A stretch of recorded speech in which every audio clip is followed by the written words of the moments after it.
Mungu wetu, asante kwa sababu umetuleta tena mbele zako upate kutusikizisha maneno yako nyakati za mwisho za kumalizia. Neno lako linasema heri mwenye masikio, na tena mwenye masikio na asikie haya ambayo Roho ayaambia makanisa. Roho Mtakatifu, tuko mbele zako tukihitaji kusikia yale ambayo unatuambia nyakati za mwisho. Mpe kila mmoja wetu kufahamu nyakati tulizo nazo, na zaidi sana mpe kila mmoja wetu kujiandaa vema ili wepo kwetu hapa duniani kupata kuwa na faida ya milele. Roho Mtakatifu, yafafanue haya ndani ya mioyo yetu, yatafsiri haya ndani ya mioyo yetu, hata akapata kutufanya kwa wakiroho zaidi nyakati za mwisho, kwa sababu mwanariadha anapokuwa anakimbia, wakati wa kumalizia ni wa muhimu zaidi kuliko wa kuanza.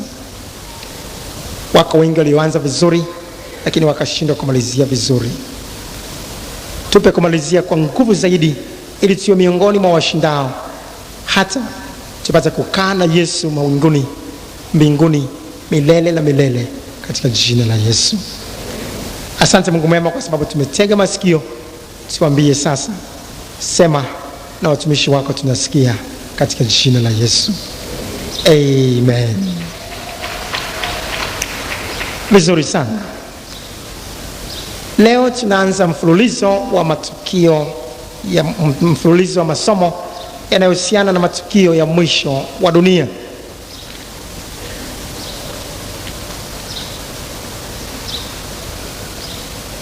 Nyakati hizi tulizo nazo ni za mwisho sana.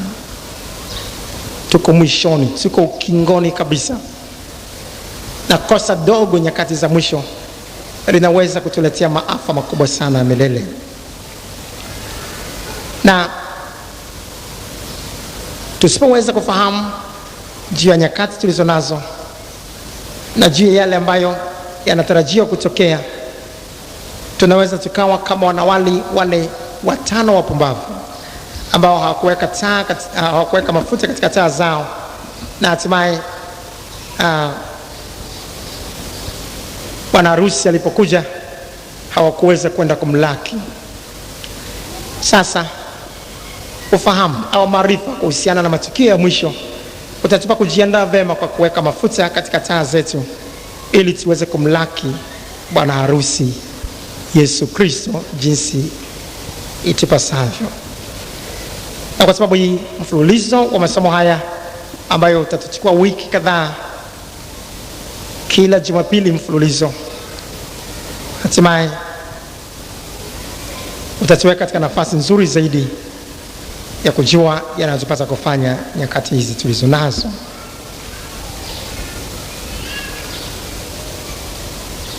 Sasa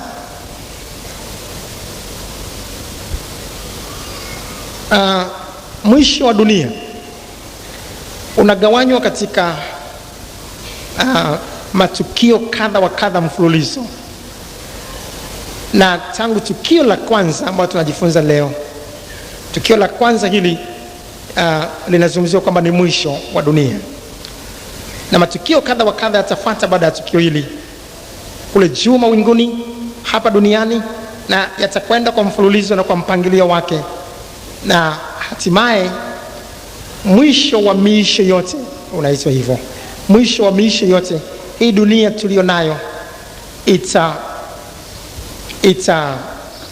kunjwa kama karatasi, na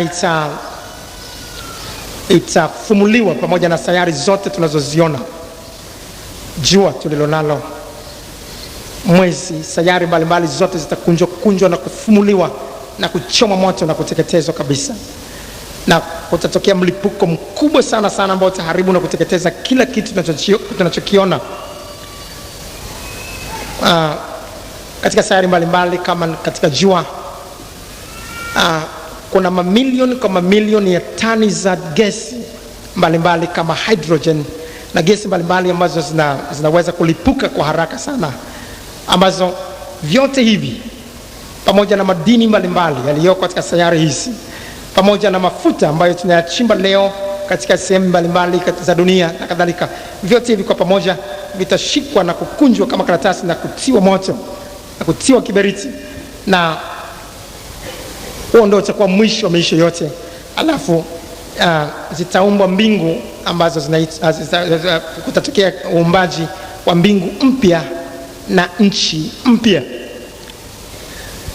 Haya tunayozungumza juu ya kufumuliwa kwa vitu vyote tunayaona katika waraka wa pili wa Petro. Waraka wa pili wa Petro sura ile ya 3 mstari wa 8 mpaka mstari wa 13. Lakini wapenzi, msilisahau neno hili kwamba kwa Bwana siku moja ni kama miaka 1000 na miaka 1000 ni kama siku moja. Bwana hakawii kuitimiza ahadi yake kama wengine wanavyokudhani kukawia, bali huvumilia kwenu, maana hapendi mtu yeyote apotee, bali wote wafikirie toba. Lakini siku ya Bwana itakuja kama mwivi. Katika siku hiyo mbingu zitatoweka kwa mshindo mkuu, na viumbe vya asili vitaunguzwa. Viumbe vya asili vitaunguzwa na kufumuliwa, na nchi na kazi zilizomo ndani yake zitateketea. Basi kwa kuwa vitu hivi vyote vitafumuliwa hivyo, imewapasa ninyi kuwa watu wa tabia gani katika mwenendo mtakatifu na utauwa, mkitazamia hata ije siku ile ya Mungu na kuhimiza, ambayo katika hiyo mbingu zitafumuliwa zikiungua, na viumbe vya asili vitateketea na kuyeyuka. Lakini kama ilivyo ahadi yake, tunatazamia mbingu mpya na nchi mpya, ambayo haki yakaa ndani yake. Dunia hii na sayari vyote vitafumuliwa mwisho wa miisho yote. Hata mbingu za sasa ambazo wanakaa watakatifu Paulo na mitume wengine na malaika wengine na Mungu mwenyewe Baba, Mwana na Roho Mtakatifu, mbingu hizi vile vile zote zitaharibiwa kwa sababu hazifai tena.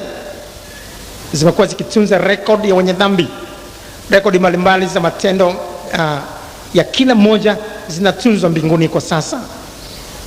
Matendo mema, rekodi ya matendo mema, rekodi ya matendo maovu, rekodi zote za kila mtu zinatunzwa kule juu mbinguni kwa sasa. Kutokana na rekodi hizo kutunzwa katika mbingu ya sasa, mbingu hizo zitakuwa zinaonekana tayari si safi tena, si nzuri tena, hazifai kuweza kukaa katika mbingu hizo milele na milele. Na kwa sababu hiyo, hizo mbingu za sasa na dunia hii ya sasa au nchi ya sasa, vyote hivyo kwa pamoja vitafumuliwa na kuweza kuharibiwa kabisa. Halafu Mungu kwa muda mfupi sana ataumba tena mbingu mpya na nchi mpya, na hapo itakuwa mwisho wa maisha yote. Katika Ufunuo Yohana sura 21, Ufunuo Yohana sura 21 tunasoma kuanzia mstari wa 1. Kisha nikaona mbingu mpya na nchi mpya, kwa maana mbingu za kwanza na nchi ya kwanza zimekwisha kupita, wala hapana bahari tena. Kisha nikaona mbingu mpya na nchi mpya.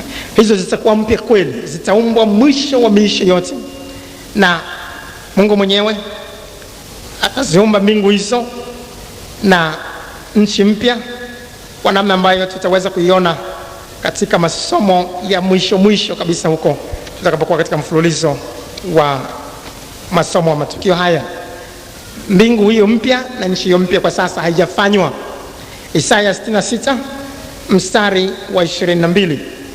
Isaya 66 mstari wa 22 tunasoma, kama vile mbingu mpya na nchi mpya nitakazofanya, kwa sasa hazijafanywa, kwa sasa hazijaumbwa, nitakazofanya zitakavyokaa mbele zangu, wasema Bwana, ndivyo uzao wenu na jina lenu litakavyokaa. Hizo zitafanywa. Na katika mfululizo wa masomo haya ambayo mwisho kabisa matukio haya, tutajifunza somo mbingu mpya na nchi mpya.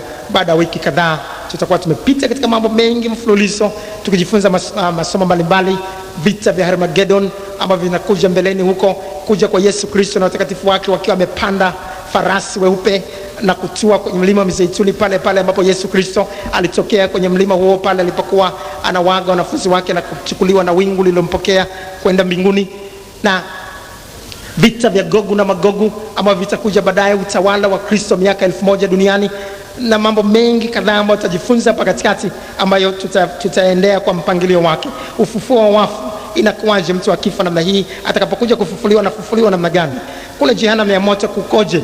Kuna tofauti gani kati ya jehanamu ya moto na ziwa la moto? Tutajifunza mambo mengi sana mfululizo, na awa yote ambaye atahudhuria tangu mwanzo mpaka mwisho atakuwa na ufahamu mkubwa ambao utamjengea kiu na shauku ya kuwa miongoni mwa hao watakaokaa katika mbingu mpya. Bwana ampe kila mmoja wetu basi kufuatilia masomo haya tangu mwanzo kwa bidii, tukija kila Jumapili katika jina la Yesu. Tema, sasa somo letu la kwanza leo katika mfululizo wa masomo haya ni kunyakuliwa kwa kanisa. Kunyakuliwa kwa kanisa. Tutajifunza somo hili kwa kuligawa katika vipengele 6. Kwanza, dalili za mwisho wa dunia. Pili, maana ya kanisa. 3, kunyakuliwa kwa kanisa. 4, mifano ya kibiblia iliyokuwa kivuli cha kunyakuliwa kwa kanisa. 5, jinsi kunyakuliwa kwa kanisa kutakavyokuwa. 6, sifa za wale watakaonyakuliwa. Kipengele cha kwanza sasa, dalili za mwisho wa dunia. Kama wanafunzi wa Biblia tutaweza kuona dalili za mwisho wa dunia zikiwa zimetajwa katika maandiko mengi katika Biblia zetu. Maandiko yafuatayo ni mfano wa maandiko hayo. Mathayo sura 24 mstari wa 3 mpaka 14. Timotheo wa kwanza sura ya 4 mstari wa 1 mpaka wa 5. Timotheo wa pili sura ya 3 mstari wa 1 mpaka wa 5. Ufunuo Yohana sura ya 22 mstari wa 6 mpaka wa 7, alafu mstari wa 10 mpaka 12. Mathayo 24 tutaangalia mistari michache hapa. Tuwezi kusoma mistari yote hiyo ili kukomboa wakati. Kuanzia mstari wa 3. Hata alipokuwa ameketi katika mlima wa Mizeituni, wanafunzi wake wakamwendea kwa faragha wakisema, tuambie, mambo haya yatakuwa lini? Nayo ni nini dalili ya kuja kwako na ya mwisho wa dunia? Yesu akajibu akawaambia, angalieni mtu asiwadanganye, kwa sababu wengi watakuja kwa jina langu wakisema mimi ni Kristo, nao watadanganya wengi. Nanyi mtasikia habari za vita na matetesi ya vita. Angalieni msitishwe, maana hayo hayana budi kutukia, lakini ule mwisho bado.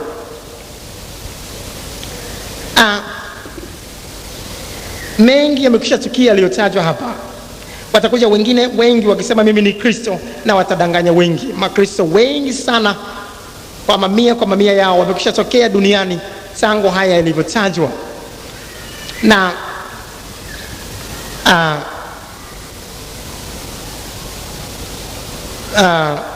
wamekuja kwa sura mbalimbali kwa sababu ni makristo uongo, na imedhihirika waziwazi hawa hawakuwa makristo wa kweli.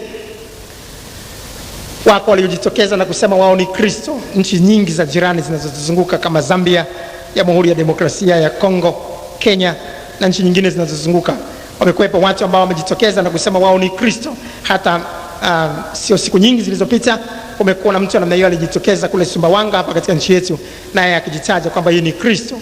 Na wamekuwepo makristo wa uongo wa namna hiyo wengi katika dunia nzima kulitimiza jambo hilo. Sehemu kama nchi moja jirani hapa mbele, watu walijiandaa vizuri sana kumpokea huyo Kristo atakayezaliwa, na ikatajwa kwa unabii kwamba atazaliwa mtoto ambaye ni Kristo, na Kristo hatakuwa mweupe kama huyo aliyezaliwa Mashariki ya Kati, lakini yeye atakuwa Kristo Mwafrika. Na watu wakajiandaa maelfu kwa maelfu,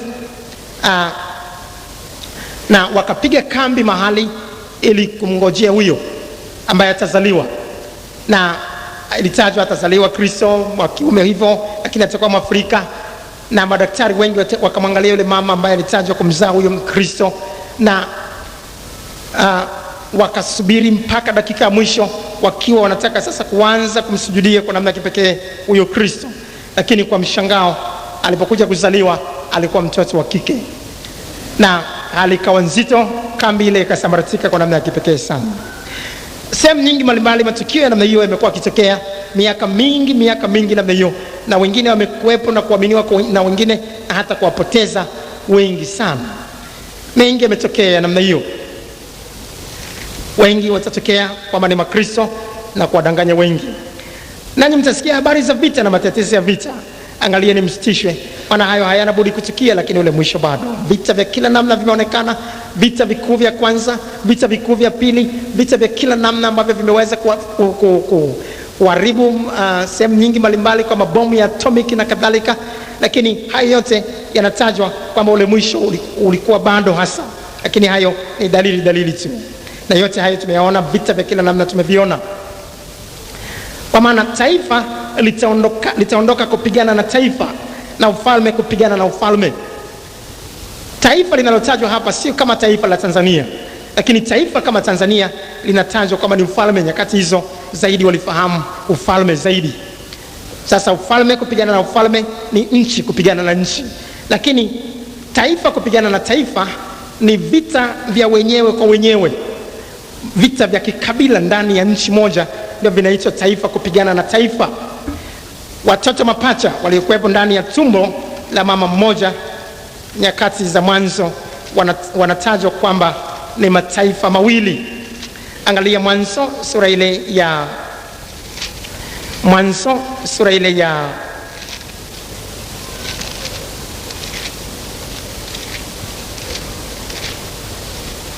tunajifunza kitu kikubwa hapa, kuweza kupambanua kujua juu ya taifa na taifa kupigana. Mwanzo 25 mstari wa 21 mpaka mstari wa 24. Isaka akamwomba Bwana kwa ajili ya mke wake, maana alikuwa tasa, naye Bwana akamwitikia, na Rebeka mkewe akachukua mimba. Watoto wakashindana tumboni mwake, naye akasema, ikiwa ni hivi, kuishi kwa nifaa nini? Akaenda kumuuliza Bwana. Bwana akamwambia, mataifa yamo tumboni mwako. Tuseme wote, mataifa mawili yamo tumboni mwako, na kabila mbili za watu watafarakana tangu tumboni mwako. Kabila moja litakuwa hodari kuliko la pili, na mkubwa atamtumikia mdogo. Siku zake za kuzaa zilipotimia, tazama, mapacha walikuwamo tumboni mwake. Mataifa mawili, watu waliozaliwa hapa, Yakobo na Esau, wanaitwa mataifa mawili, na mataifa hayo yanatajwa kwamba ni makabila mawili. Kwa hiyo taifa kupigana na taifa inazungumzia vita vya kikabila, vita vya wenyewe kwa wenyewe. Na nyakati za mwisho tumeshuhudia vita vya wenyewe kwa wenyewe kwa namna ya kutisha sana, hasa katika bara la Afrika. Tumeona vita vya Wahutu na Warwanda, ama Wahutu na Watusi katika nchi zile za Rwanda na Burundi, kwa miaka mingi zikiwa zimeua watu malaki kwa malaki, ndugu wa tumbo moja, watu wa ufalme moja, watu wa nchi moja, watu walio ndugu wakipigana wao kwa wao na kuumizana sana. Vita vya wenyewe kwa wenyewe kule Ethiopia na Eritrea, vita vya wenyewe kwa wenyewe kule Liberia, vita vya wenyewe kwa wenyewe katika sehemu mbalimbali, nchi mbalimbali katika dunia, vimeonekana kwa namna ya kipekee sana sana katika karne hii inayokusha kuliko wakati mwingine uliopita. Vyote hivi vimekuwa ni dalili ya mwisho wa dunia, taifa kupigana na taifa, na ufalme kupigana na ufalme. Kutakuwa na njaa. Tumeona njaa za kila namna. Njaa ya Ethiopia hapa imekuwepo, njaa ya ajabu sana, watu wakikimbilia hata mjusi ili waweze kupata chakula, na hata mjusi wa kutafuna amekuwa hapatikani. Kumekuwa na njaa ya namna ya ajabu sana ambayo hajaweza kutokea katika karne hii, na matetemeko ya nchi mahali, matetemeko mengi tumeyasikia. Hayo yote ndio mwanzo wa utungu. Wakati watu wasaliti ninyi mpate dhiki, nao watawaua, nanyi mtakuwa watu wa kuchukiwa na mataifa yote kwa ajili ya jina langu. Ndipo watakapojikwaa na watasalitiana na kuchukiana, na manabii wengi wa uongo watatokea na kudanganya wengi. Na kwa sababu ya kuongezeka maasi, upendo wa wengi utapoa, lakini mwenye kuvumilia hata mwisho ndiye atakayeokoka. Tena habari njema ya ufalme itahubiriwa katika ulimwengu wote kwa ushuhuda kwa mataifa yote, hapo ndipo ule mwisho utakapokuja. Maandiko hayo tukisoma utaweza kuona katika Timotheo wa pili sura ile ya 3 mpaka mstari wa 1 mpaka wa 5. Timotheo wa kwanza 4 mstari wa 1 mpaka wa 5. Ukisoma hapo utaona juu ya nyakati za mwisho, kwa nyakati za hatari. Watakuwepo watu ambao ni watukanaji, watu ambao hawawajali watu wa kwao, watu wasio na adabu, watu wasiowapenda wa kwao namna hiyo wanatajwa. Watu ambao watawazuia watu wasioe, watawazuia watu wasile vyakula fulani fulani. Mambo yote yametokea nyakati za mwisho. tabia za kila namna kwa watoto wasiowajali wazazi wao, wasiowaheshimu wazazi wao, zinazotajwa katika sura hizo za Timotheo zimeonekana kwa dhahiri katikati yetu. Na hayo yote yalikuwa ni mwanzo wa utungu. Lakini kwa wakati huu tulionao, nataka tuchukue muda zaidi kuweza kuangalia mambo fulani ambayo ni ya msingi nyakati za mwisho kabisa kabla ya kunyakuliwa kwa kanisa. Dalili za mwisho kabisa. Moja kati ya dalili za mwisho kabisa kabla ya kunyakuliwa kwa kanisa ni kutokea magonjwa ya kuambukiza yasiyokuwa na dawa au tiba. Katika Mathayo 24 mstari wa 7, kwa bahati mbaya wale waliotafsiri Biblia zetu za Kiswahili walikosa neno fulani hapa kuliweka ambalo linapotosha kidogo maana kutoka katika tafsiri halisi ya Kiyunani, lugha ambayo imeleta Agano Jipya kwetu katika asili yake. Katika Mathayo 24 mstari wa 7 utaweza kuona anasema, kwa maana taifa litaondoka kupigana na taifa na ufalme kupigana na ufalme, kutakuwa na njaa. Alafu inaruka kitu kimoja hapo cha muhimu, alafu inasema na matetemeko ya nchi mahali. Biblia King James Version na Biblia ya Kiingereza ya tafsiri inayoitwa King James Version imeweza kuliweka neno hilo vizuri, na utaweza kuona hapo sehemu hiyo inasema and there shall be famines and pestilences. Neno hilo pestilences ni la muhimu ambalo limeachwa katika Biblia zetu za Kiswahili. Pestilences maana yake magonjwa ya kuambukiza yenye uwezo wa kuua kwa haraka, yasiyoweza kuwa na tiba au dawa. Magonjwa ya namna hii yatakuwa mengi nyakati za mwisho, na watu watafanya utafiti wa kila namna kutafuta dawa za namna hiyo, na itakuwa vigumu kupata dawa. Na magonjwa hayo yana lengo la kuwafanya watu waliokuwa mbali kumtafuta Mungu kuliko mwanzo, kuacha kutumia akili tu na maarifa ya kisayansi ambayo mengi yamewapotosha watu na kumsahau Mungu wao. Na baada ya kukwama kila mahali, pesa wanazo lakini wanakufa hiki na kile, wanakufa. Sasa watakumbuka maneno ya Yesu aliyesema, niangalieni mimi mkaokolewe. Kama jinsi ambavyo wana wa Israeli jangwani walipokuwa wanateswa na nyoka za moto na kuuawa, walipolazimika kuangalia nyoka wa shaba aliyekuwa ametundikwa juu ya mti, na nyoka wa shaba alikuwa anasimama kwa niaba ya Kristo Yesu ambaye hatimaye alitundikwa msalabani. Na pestilences au magonjwa haya ya kuambukiza yasiyokuwa na dawa nyakati hizi tulizo nazo ni pamoja na ukimwi, ugonjwa wa usasa ambao umetanda kila mahali, na utafiti umefanyika kwa miaka nenda miaka rudi, miaka zaidi ya 10. Ugonjwa umekuwa unaendelea kufanywa utafiti na wataalamu, lakini kila dawa inayojitokeza inaonekana si dawa, si kitu, si chochote, si mali kitu, na watu wataliwa tu, lakini bado wataendelea kufa. Bisa mwisho wa dunia. Jambo jingine ambalo linatajwa hapa ambalo tunataka kuliangalia kwa msisitizo wake, ambalo ni dalili kubwa sana ya mwisho, na hii sio dalili ya utungu, lakini ni dalili kabisa ya ukingoni kabisa, ni injili au habari njema ya ufalme wa Mungu kuhubiriwa kwa mataifa yote. Mathayo 24 mstari wa 14, tena habari njema ya ufalme itahubiriwa katika ulimwengu wote kwa ushuhuda kwa mataifa yote, hapo ndipo ule mwisho utakapokuja. Mataifa yote yatahubiriwa injili ili injili ipate kwa ushuhuda kwao. Hapo tukiona hayo, tujue ule mwisho unakuja. Sasa madhehebu yote yanahubiri injili kwa pamoja kwa namna ya ajabu sana ya kukutanishwa na Roho Mtakatifu bila namna yote ya kupingana. Yamepatana kwa pamoja katika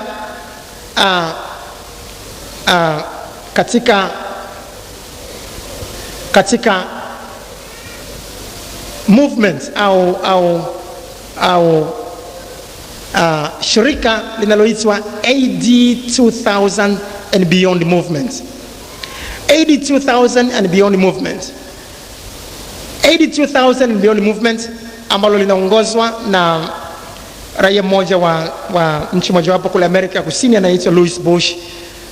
Shirika hili limeweza kuunganisha madhehebu yote yanayohubiri injili katika dunia nzima na vyombo mbalimbali vyote vinavyohubiri injili, radio, television, viwanda mbalimbali vikubwa vya uchapaji, wafanyabiashara wakubwa sana, mamilionea wa Kikristo, watu wa kila namna, ngazi mbalimbali za huduma mbalimbali, wanaochapisha Biblia na kutafsiri Biblia katika lugha mbalimbali duniani, watu wanaotengeneza filamu zinazopelekwa huko na kule kwa ajili ya mahubiri ya Injili, watu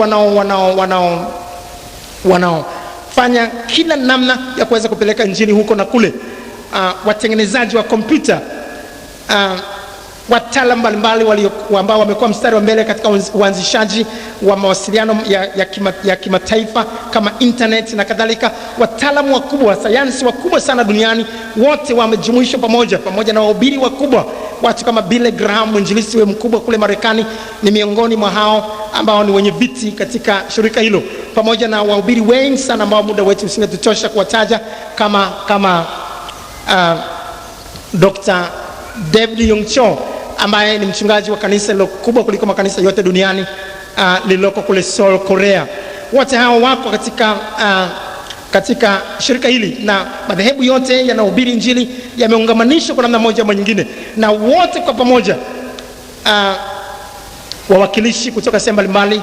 Tuliweza kukutana mwaka jana kule Afrika Kusini, kule Pretoria, na kumekuwa na makusanyiko ya namna mbalimbali ya namna hiyo kama hilo la Pretoria kuanzia mwaka 74 katika makongamano mbalimbali, na nia nzima ni kuhakikisha Injili inahubiriwa kwa mataifa yote kufikia Desemba 31 mwaka 2000. Na wako wataalamu wa research au wataalamu wa utafiti ambao wamefanya utafiti katika dunia yote na kuweza kuipanga dunia au kuweza kuorodhesha dunia katika makundi ya kijamii au people groups 12,000, na imedhihirika kwamba makundi 10,000 mpaka mwaka jana mwezi Julai yalikuwa yamekwisha fikiwa na Injili. Yalikuwa yamebaki makundi 2,000 tu duniani. Sasa makundi hayo 2,000, nguvu zote za dunia za wote hawa, radio, television makubwa sana kama Trinity Broadcasting Network kule Marekani na mashirika mbalimbali ya Kikristo kila sehemu, wote wanalenga sasa kupeleka Injili katika makundi hayo 2,000 yaliyosalia. Na wanane sasa tunaweza kuona jinsi ambavyo tulivyo nyakati za mwisho. Lengo tulipatana kule Afrika Kusini kwamba baada tu ya Christmas wote tena kwa pamoja tutakutana Yerusalemu, na tutakutana katika mji ule kwenda kumwambia Yesu. Yesu alitoa agizo hilo pale Yerusalemu, akasema, enendeni ulimwenguni mote mkahubiri Injili kwa kila kiumbe, mkawafanye mataifa yote kuwa wanafunzi, mkiwabatiza kwa jina la Baba na Mwana na Roho Mtakatifu, na kuwafundisha kuyashika yote niliyowaamuru. Lakini sana alisema, enendeni ulimwenguni mote mkahubiri Injili kwa kila kiumbe. Tutakutanika mahali pale kumweleza Kristo Yesu kwamba kazi uliyotutuma tumeimaliza. Watu wamepata nafasi ya kusikia Injili, na kama mtu hakutaka kuikubali ameacha tu mwenyewe. Alikuwa na nafasi ya kuipata Injili katika internet, alikuwa na nafasi ya kuipata Injili katika television, alikuwa na nafasi ya kuipata Injili katika radio. Kila mahali kulikuwa na nafasi ya watu hawa kufikiwa na Injili, na kama mtu hakutaka kuikubali au kuisikia, imekuwa ni yeye mwenyewe tu, lakini imekuwa ni ushuhuda kwake na hawezi kuwa na lolote la kuzungumza. Baada tu ya Christmas ya mwaka 2000, sasa kutakuwa na mkutano mkubwa hapo Yerusalemu, watumishi mbalimbali wa Mungu duniani na wawakilishi wote wa mashirika mbalimbali yanayopeleka Injili katika dunia kwa namna moja ama nyingine, kwenda kumwambia Kristo Yesu, kazi uliyotutuma tumeimaliza. Na mkutano huo utakuwa unaitwa Jesus Celebration. Sasa tunapoyaona yote hayo 2000 Desemba, tuko mbele tu hapa miaka michache iliyosalia, na tunapoona hayo kwamba kuna juhudi na bidii yote na hiyo, tunajua ule mwisho uko karibu sana. Biblia haisemi kwamba mwisho utakuwa mwaka 2000, mwisho utakuwa 2001, hatupati tarehe hiyo kamili, lakini tutakapoyaona haya sasa, anasema hatuna budi kuwa na hekima. Katika Mathayo sura ile ya 16 mstari wa 3,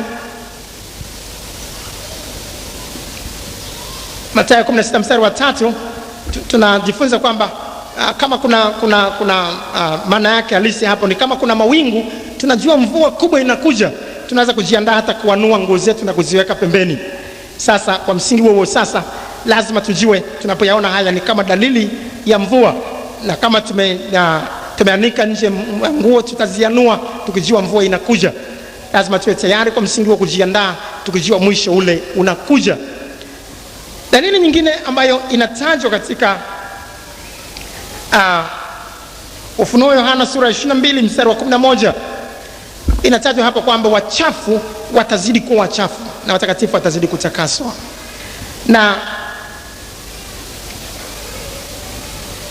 Na tumeona katika Mathayo 24 sehemu nyingine inataja kuongezeka kwa maasi. Maasi yataongezeka. Na katika Ufunuo hapo inasema wachafu watazidi kuwa wachafu. Uchafu unaotajwa hasa hapa katika Ufunuo ni ulawiti na unajisi. Ulawiti na unajisi kwa namna ile ya Sodoma na Gomora vitaongezeka kwa namna ya kutisha sana, kuonyesha kwamba ni dalili ya mwisho. Unakumbuka wakati wa unajisi na ulawiti wa namna ya kutisha Sodoma, ndipo moto uliposhuka na kiberiti na kuteketeza wale wote waliokalia nchi ya Sodoma na Gomora. Na sasa nyakati hizi tumesikia ripoti nyingi za kutisha za ulawiti, watu wakiwalawiti watoto wenye miezi michache tu, miezi miwili mitatu, watu wakifanya ubakaji wa watoto wadogo, watu wakiwabaka kama mama zao, watu wengine hata wakifanya unajisi na maiti, watu wengine wakifanya unajisi na kondoo, ng'ombe. Vitu vimekuwa vya kawaida sana kila mahali kuvisikia sasa, na kwa namna ya kutisha sana kuliko wakati mwingine wote. Ni wachafu watazidi kuwa wachafu. Yote haya ni dalili za mwisho, na tunapoona haya tujue kabisa ni wakati wa kujiandaa, maana sasa tunafikia wakati ambapo kanisa litanyakuliwa. Sasa hilo ndio litakuwa tukio la kwanza kutokea, kanisa kunyakuliwa. Kunyakuliwa kwa kanisa. Sasa twende ndani zaidi tupate kuona ni nini hasa. Tupate kwanza ufafanuzi, tujue kanisa maana yake nini. Kanisa maana yake nini? Twende moja kwa moja sasa katika kipengele cha pili cha somo letu, maana ya kanisa. Neno kanisa linatokana na neno la asili la lugha ya Kiyunani linaloitwa eklesia, ambalo linamaanisha walioitwa na kutoka miongoni mwao. Na hapa hususan linafananishwa na wale wana wa Israeli walivyotoka katika utumwa wa Farao kule katika nchi ya Misri na kuanza kwenda Kanani kupitia jangwani. Walipokuwepo jangwani, wale wana wa Israeli waliotoka Misri waliitwa kanisa la jangwani, kama tunavyoweza kuona katika Matendo ya Mitume 7 mstari wa 38. Sasa kwa msingi huo, sasa kanisa leo ni wale watu wote ambao wametoka katika utumwa wa dhambi, maana Yesu alisema yeye atendaye dhambi ni mtumwa wa dhambi. Kama wale wana wa Israeli walivyomtumikia Farao, sasa watenda dhambi nao wanamtumikia Shetani, wanakuwa ni watumwa wa dhambi, watumwa wa Ibilisi kwa msingi huo. Na pale wanapookolewa, wanapotolewa miongoni mwa wenye dhambi na kuanza kuishi maisha yaliyo mbali na dhambi, sasa watu hao wanaitwa ni kanisa. Majina yao yameandikwa mbinguni, wamezaliwa mara ya pili, wamekuwa na viumbe vipya, maisha yao yamebadilika, ya kale yamepita, tazama maisha yao yamekuwa mapya. Hao wote sasa ambao majina yao yameandikwa mbinguni, wazaliwa wa kwanza, hawa wanaitwa kanisa. Kwa hiyo kanisa linalotajwa hapa sio dhehebu fulani, hapana. Waebrania sura ya 12 mstari wa 23 mpaka 24, Waebrania sura ya 12 mstari wa 23 mpaka 24 tunasoma: mkutano mkuu na kanisa la wazaliwa wa kwanza walioandikwa mbinguni, wale watu wote ambao majina yao yamefutwa katika kitabu cha hukumu yakaandikwa katika kitabu cha uzima mbinguni. Maana Yesu alisema msifurahi kwa sababu pepo wanawatii, lakini furahini kwa sababu majina yenu yameandikwa mbinguni. Wote walioandikwa mbinguni majina yao namna hiyo wameokoka na kutoka katika utumwa wa dhambi, wote kwa pamoja bila kujali wanatoka dhehebu gani. Hawa wote katika dunia nzima wanaitwa kanisa. Sasa hilo ndio kanisa linalotajwa kwamba litanyakuliwa kama tukio la kwanza katika matukio ya mwisho ambayo hayako mbali sana nasi. Sasa tena pamoja, baada ya kufahamu maana kanisa, sasa katika kipengele cha tatu cha somo letu, kunyakuliwa kwa kanisa, hatuna budi kwanza kufahamu nini maana ya kunyakuliwa.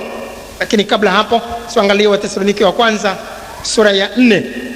Wathesalonike wa kwanza sura ya 4 mstari wa 17: kisha sisi tulio hai tuliosalia tutanyakuliwa pamoja nao katika mawingu ili tumlaki Bwana hewani, na hivyo tutakuwa pamoja na Bwana milele.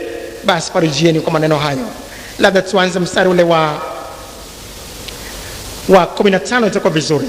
Kwa kuwa tuwaambieni haya kwa neno la Bwana, kwamba sisi tulio hai tutakaosalia hata wakati wa kuja kwake Bwana, hakika hatutawatangulia wao waliokwisha kulala mauti. Kwa sababu Bwana mwenyewe atashuka kutoka mbinguni pamoja na mwaliko na sauti ya malaika mkuu na parapanda ya Mungu, na waliokufa katika Kristo watafufuliwa kwanza. Kisha sisi tulio hai tuliosalia tutanyakuliwa, neno hilo tutanyakuliwa, pamoja nao katika mawingu, ili tumlaki Bwana hewani, na hivyo tutakuwa pamoja na Bwana milele. Basi farijianeni kwa maneno hayo. Kunyakuliwa unakotajwa hapa maana yake nini? Kunyakuliwa ni tendo la kuchukuliwa kwa kitu ghafla, kwa kasi kubwa, na kuondolewa pale kilipokuwa katika hali ya kuacha watu wamepigwa butwaa kwa jinsi wasivyoweza kukipata kitu hicho tena. Tunaweza kufananisha tendo hilo na tendo la mwewe kuvinyakua vifaranga vya kuku na mara moja kuvipaisha juu hewani kwa ghafla, na kumwacha kuku huyo amepigwa butwaa na hana jinsi yoyote ya kufanya. Watoto wake wameshaondoka, hana hata jinsi ya kuwapata tena. Sasa kwa namna hii kutatokea kunyakuliwa kwa kanisa.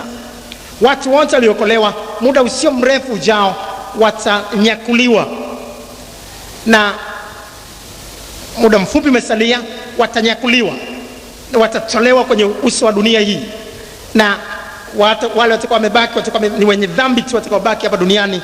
Na baada ya kuwa wamebaki hao, sasa utakuwa na dhiki kubwa sana ambayo hakuna mfano wake tangu dunia ianze, ambayo tutaiangalia katika somo letu linalofuata katika mfululizo wa masomo haya.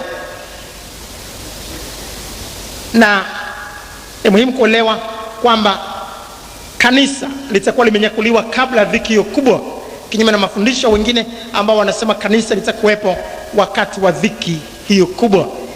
Ili kupata ufafanuzi na kufahamu kwa kina, ili linatuleta katika kutafakari kipengele cha 4 sasa. Mifano ya kibiblia iliyokuwa kivuli cha kunyakuliwa kwa kanisa.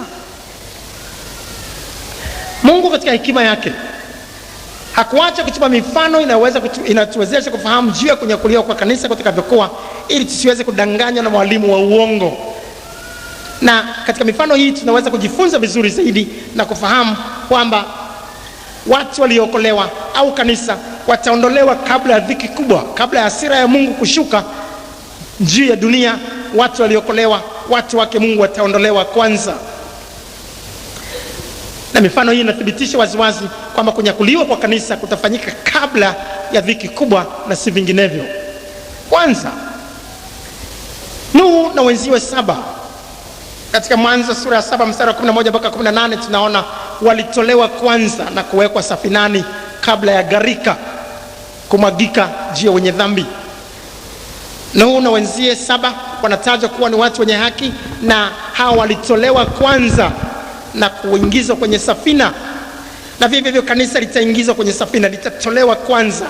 Safina hiyo ni Yesu, litatolewa kwanza, litakuwa ndani ya Kristo na litatolewa kwanza kabla ya gharika kuja, ambayo dhiki kubwa inafananishwa na gharika itakayokuja. Kwa hiyo kanisa kama Nuhu na wenzie 7 litakuwa limeshatolewa kabla ya hiyo gharika, kabla ya dhiki kubwa. Pili, Lutu alishikwa mkono na kutolewa nje ya mji wa Sodoma na Gomora kabla ya Bwana kuleta uharibifu juu ya nchi. Katika Mwanzo 19 mstari wa 12 mpaka 16, alafu mstari wa 23 mpaka 24 tunaona hayo kwamba Lutu alishikwa kwa mkono wake, na wachache wenzie wakatolewa kwanza na kuwekwa mahali pa salama kabla ya kiberiti na moto kushuka juu ya Sodoma.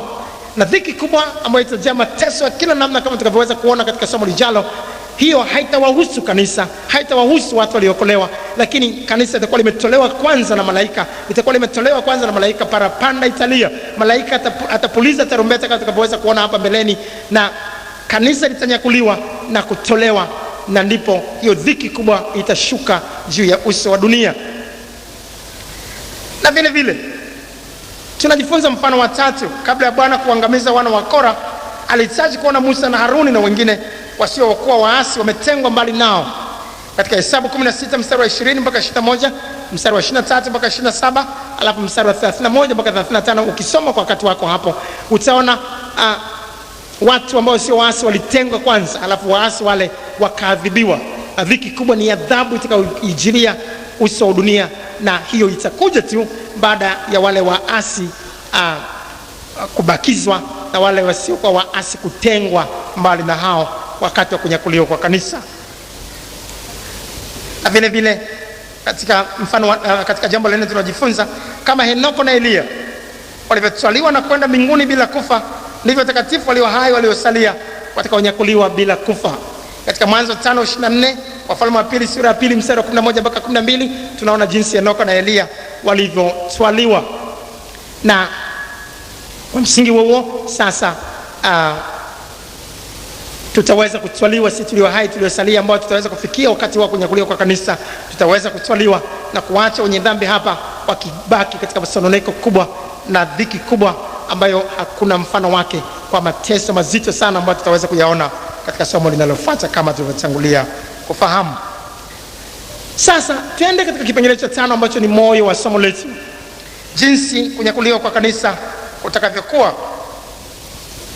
Jinsi kunyakuliwa kwa kanisa kutakavyokuwa.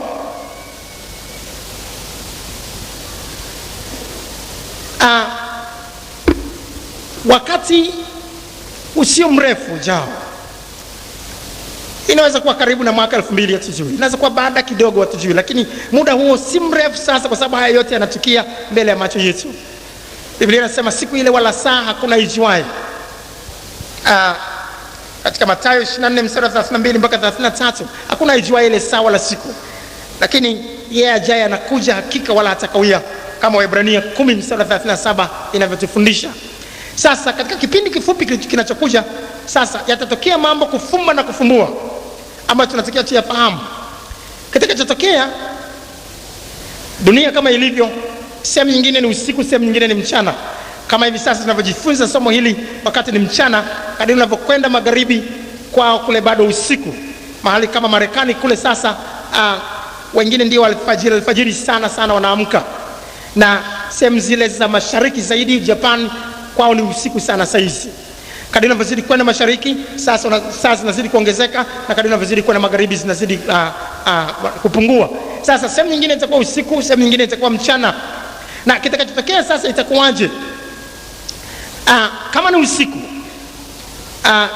itatisha sana. Kama ni mchana bado itatisha pia. Sijui hayo yatakapotokea hapa Tanzania itakuwa ni usiku au ni mchana. Lakini kitakachotokea, wale ambao wako mbinguni sasa hivi watakatifu watarudi tena katika mili yao ya asili, halafu kwa ghafla watatokea juu ya uso wa dunia. Na hata kama walikuwa wameliwa na simba, hata kama walikuwa wamepotelea kwa namna gani, watatokea tena na kuungana na mili yao ya zamani hiyo na kuwepo tena juu ya uso wa dunia. Halafu kufumba na kufumbua, watakatifu wa kanisa, watu wote waliokolewa, na watabadilishwa kufumba na kufumbua. Halafu watakuwa wamevikwa mwili usioharibika, halafu moja kwa moja wataanza kupaishwa kwenda juu. Kitu kinachotokea, parapanda italia. Pale tuliposoma katika Wathesalonike, parapanda italia. Malaika mkuu kule mbinguni atapiga parapanda, na Yesu atakuja mawinguni. Yesu hata kanyaga juu ya uso wa ardhi, atakuwa mawinguni. Na watu waliokuwepo hapa watadakwa kama kwa sumaku, kama vile sumaku unavyoweka juu halafu inadaka vyuma. Sasa ndivyo itakavyokuwa. Na kitakachotokea sasa ni nini? Ni kwamba wale ambao wamekufa na kwenda mbinguni watafufuliwa. Na baada ya kufufuliwa tena, sisi tulio hai tuliosalia ambao tumeokoka tutabadilishwa, halafu tutachukuliwa pamoja nao. Na Biblia inasema katika Mathayo 24 mstari 40 mpaka 41, watakuwepo wawili shambani, mmoja twaliwa, mwingine aachwa. Wanalima wawili, huyu aliyeokoka anachukuliwa, huyu anaachwa. Watakuwepo wanawake wawili wanasaga, huyu ameokoka, huyu anashindana na wokovu, hataki kuokoka, anasema hakuna kuokoka duniani. Huyu aliokoka na hicho amechanganyikiwa, anatwaliwa, huyu mwingine anaachwa, anaendelea kusaga. Watakuwepo watu kwenye mabasi, watu kwenye madaladala kama hivi, watu kwenye ndege, watu kwenye treni, watu kila mahali. Watu waliokoka wanachukuliwa, watu ambao hawajaokoka wanabaki katika mabasi. Kama ni usiku itatisha zaidi. Watoto wadogo ambao hawajui dhambi watakuwa wametwaliwa. Watu waliokoka katika nyumba watakuwa wametwaliwa. Mwanaume huyu jeuri ambaye hataki kusikia habari za wokovu, ambaye ni mlevi, atainuka na mnaye katika ulevi wake, anamwangalia mke wake aliyokuwa anampiga kwa ajili ya wokovu, amechukuliwa, hayupo. Anaangalia watoto nao hawapo. Na wamekwenda wapi hao walokole? Kila nyumba walokole watakuwa wamepotea kila mahali. Waandishi wa habari ambao hawajaokoka wataanza kupeleka taarifa hizi. Watu walokole hawapo. Kila mahali watapiga ripoti polisi. Polisi ambao hawajaokoka nao wako counter. Ambao wameokoka walikishachukuliwa na kwenda juu. Na taarifa zitazagaa kila mahali katika ulimwengu, na itathibitika watu wamepotea kwa wingi wao juu ya uso wa dunia. Waliopotea ni akina nani? Ni walokole. Na watu waliokolewa watakuwa wamechukuliwa kufumba na kufumbua. Biblia inasema katika Wakorintho wa kwanza sura ya 15, Wakorintho wa kwanza sura ya 15 mstari wa 52. Wakorintho wa kwanza sura ya 15 mstari wa 52. Kwa dakika moja, kufumba na kufumbua wakati wa parapanda ya mwisho. Maana parapanda italia na wafu watafufuliwa, wasio na uharibifu, nasi tutabadilika. Baada ya kubadilika tutachukuliwa na hawa na tutapaa kwenda kumlaki Bwana Yesu mawinguni. Na watu waliokolewa kama ni mchana, watu ambao hawajaokoka kwenye dhambi, watakapoona hawa wananyakuliwa, na kama wewe huko hapo unasikia neno hili au unasikia neno hili kwa njia ya cassette na hukudumu katika utakatifu mpaka mwisho, utajaribu na wewe kupaa namna hii, lakini itakuwa kama mwewe ambaye anaweza kupaa kwenda juu, lakini kuku akijaribu kwenda anaishia kwenye kichanja na huwezi kwenda mahali popote mbali. Na watakaopaa ni wale tu ambao wameandaliwa vizuri. Na huko juu kutakuwa na karamu ya harusi ambayo inaitwa harusi ya mwana kondoo, ambayo tutaangalia mbele si muda mrefu. Na kwa sababu hiyo hatuna budi kujiweka tayari, tukijua mwisho ule umekaribia. Wakati wote ujao tutakuwa tunafikia mwisho wa namna hiyo. Inaweza kuwa ni usiku umelala na unaamka na mtu huyo hayupo, mtu huyo hayuko. Ndio maana wakati huu ni wakati wa kushikilia imani kuliko wakati mwingine wote. Mumeo akikupiga kwa ajili ya wokovu, endelea mbele kwa jina la Yesu. Wazazi wakikutenga kwa ajili ya wokovu, endelea mbele kwa jina la Yesu. Na kwa namna yote ile shikilia imani. Huu ndio wakati wa kushika sana ulicho nacho, asije mtu akaitwaa taji yako. Na wakati sio dhani yanayekuja na kuja hata kawia, na tutachukuliwa na kunyakuliwa na kwenda juu, na dhiki kubwa itafuata hapa duniani. Na kwenye dhiki hiyo kutakuwa na mateso ya namna ambayo tutayaona kwa undani zaidi katika somo linalokuja. Sasa kipengele cha 6 na cha mwisho, sifa za wale watakaonyakuliwa. Wale watakaonyakuliwa watakuwa na sifa zifuatazo. Kwanza ni wale tu walioziungama dhambi zao na kuziacha, watakaopata rehema ya kunyakuliwa. Lakini wazipichao dhambi zao hataki kutubu na kuokolewa, hawawezi kufanikiwa kunyakuliwa. Mithali 28 mstari 13, waziungamaye dhambi zake na kuziacha, huyo tu ndiye atakayepewa rehema ya kwa miongoni mwa watakaonyakuliwa. Na pili ni wale tu waliomfanya Yesu kwa Bwana, yani mtawala maisha yote, na kulitii kila neno analoliagiza katika maandiko bila kuchagua ya kufanya.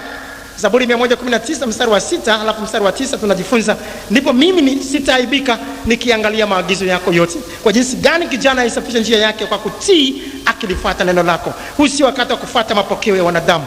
Kama Biblia inasema tubatizwe katika maji tele, tusifanye ubishi hapa. Kumbuka ni one chance basi. Ni nafasi moja tu. Ukichezea hii utakuwa kama unachezea shilingi chooni. Itatupunguzia nini? Kubatizwa tu katika maji tele ni nini? Kwani maji tele yanaunguza? Lolote ile tunaloambiwa katika neno tulifanye, mwisho unakuja.